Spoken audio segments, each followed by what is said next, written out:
Muzaffarpur blue diamond resort में जाप supremo Pappu Yadav की प्रेस कॉन्फ्रेंस हुई, जहां उन्होंने सरकार को घेरा।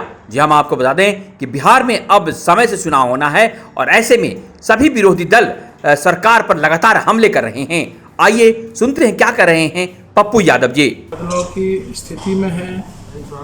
याद कीजिए 15 साल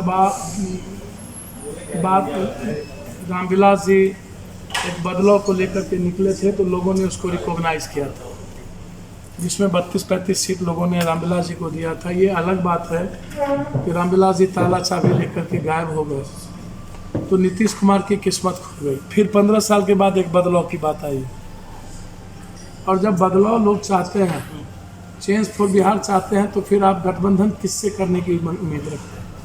पहला। दूसरा, आप न्यू एरा को जन्म देंगे ना, न्यू विकल्प की तरफ देंगे ना लोगों के बीच, तो न्यू विकल्प जनता चाहती है, तो पप्पू यादव न्यू विकल्प की बात करेगा ना। हम हमेशा लगातार प्रयास कर रहे हैं। हमने तो कहा है कि 100 सीटों पर लगभग मेरी कैंडिडेट, मेरी तैयारी पूरी हो चुकी है, उस पर कोई बहस है ही नहीं, कोई गुंजाइश नहीं है।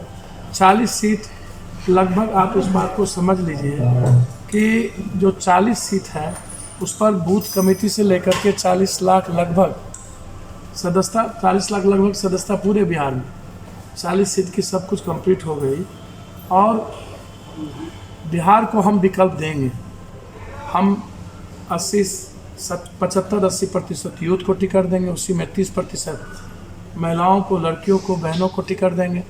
हम किसी भी कीमत पर, जिस पर जाति दंगा का केस होगा, बैकवर्ड फॉरवर्ड का केस होगा, 47-56 अपराधियों का केस होगा, उसको हमारी पार्टी टिकट नहीं देगी किसी भी कीमत पर। इसको आप समझ लीजिए। और बिहार एक बेहतर संभावनाओं की ओर है, तो वो मैं अपनी महत्वाकांक्षा मेरे लिए कोई मायने नहीं रखती। इसीलिए मैं बराबर कांग्रेस से भी कहता हूं कि आपके पास बहुत सारे लोग हैं, आप मीरा कुमार को लाइए। मैं यही सवाल चिराग जी से भी कहता हूँ। चिराग जी 119 पर लड़ने की तैयारी कर रहे हैं। मैं चाहूँगा चिराग जी से कि चिराग जी 2020 बिहार की जनता पुनः एक बार रामविलास जी के 2015 की याद को ताज़ा किए। क्या 2015 वाली बात आप आज भी दोहराएंगे? मैं आग्रह करूँगा चिराग जी से कि 2020 में आए और बिहार को मिल करके एक विकल्प दें। मैं यही बात मांझी जी से भी कहा कि समबुकबद्ध एग्जाम इस हालात में नहीं होंगे।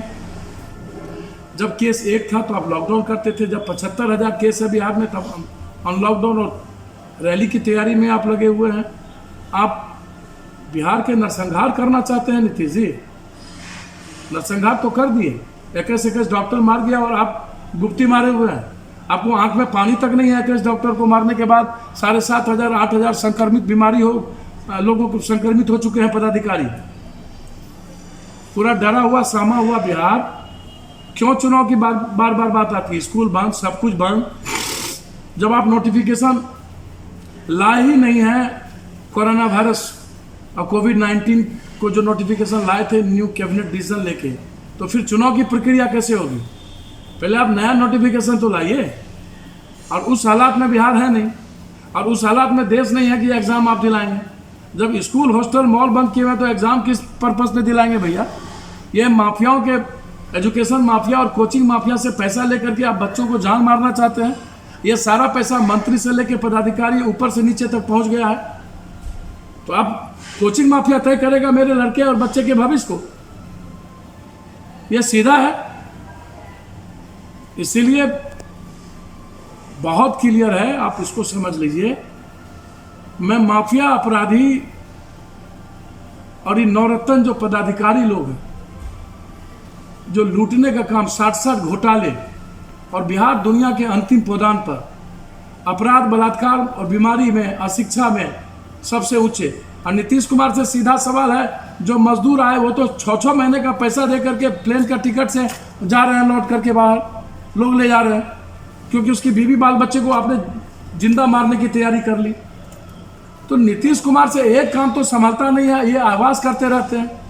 और जब चुनाव की बारी आती है तो ये घोषणा मुख्यमंत्री बन जाते हैं। घोषणा बाबू, ये करेंगे, ये करेंगे।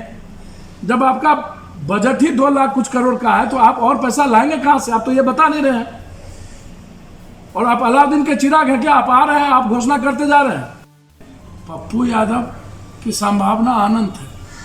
पूरा बिहार को पप्पू यादव बेटे की तरह लाइक करता है, दुनिया देख रही है। और जो लोग हैं, जो लौट हैं, जो 30 सालों से बिहार को नर्क बनाया, उससे बिहार निकलना चाहते हैं। तो फिर बार बार ऐसे गठबंधन की बात आप क्यों करते हैं? जब हम ऐसे गठबंधन के हम तो कभी भी समझौता कर ले, तो फिर बिहार बचाने या बिहार बदलने की बात आप कैसे कीजिएगा? अब बिहार चेंज कैसे चाहिएगा? जब उन्हीं के साथ आप जाएंगे तो चेंज, तो फिर उनके साथ तो आप चेंज नहीं कर पाइएगा। तो निश्चित रूप से हम मुजफ्फरपुर को बहुत बड़ी ऐतिहासिक भूमि मानते हैं। और मुजफ्फरपुर आर्थिक शहर है और इसको दुनिया का, देश का सबसे खूबसूरत शहर हम देखना चाहते हैं। उस पर कोई कंप्रोमाइज़ नहीं होगी, मेरी कोई समझौता नहीं है, मैं उसको करूँगा हर परिस्थिति। फिर चिराग पासवान आपको बहुत क्लियर बता दूं कि भूल दोबारा नहीं होती है। अब दोबारा भूल हो तो मेरा कुछ नहीं कहना, मैं अंतिम तक प्रयास करूंगा बिहार बचाने की।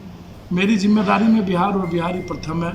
मुजफ्फरपुर के जो हालात है और जो सराउंडिंग है वो इतिहास बिल्कुल डिफरेंट है। इसीलिए मैं बहुत क्लियर हूँ इस मामले में, कोई समझौता नहीं करूँगा।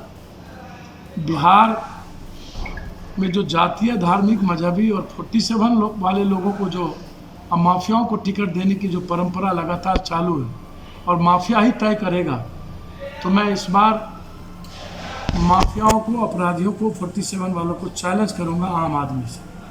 कॉमन मैन हीरो होगा इस बिहार का और 30 साल का इतिहास मिटाएंगे बिहार के लोग। मेरा कदम उस ओर बढ़ चुका है।